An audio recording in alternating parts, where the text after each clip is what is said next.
Hello and welcome. Today I'm going to show you how to edit text in Krita. To edit existing text, select the text object in your canvas with the text tool by clicking it. You'll see its bounding box highlight when the text is selectable. With the text selected and the text tool active, you can use the Edit Text button in the Tool Options docker to bring up the same editor window. Alternatively, pressing Enter on your keyboard opens the text editor window for that shape.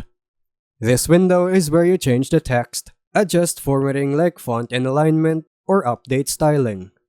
Inside the text editor, you'll see at least a rich text tab where you can type directly, change font size, style, and paragraph alignment. Make your edits here just like any text editor.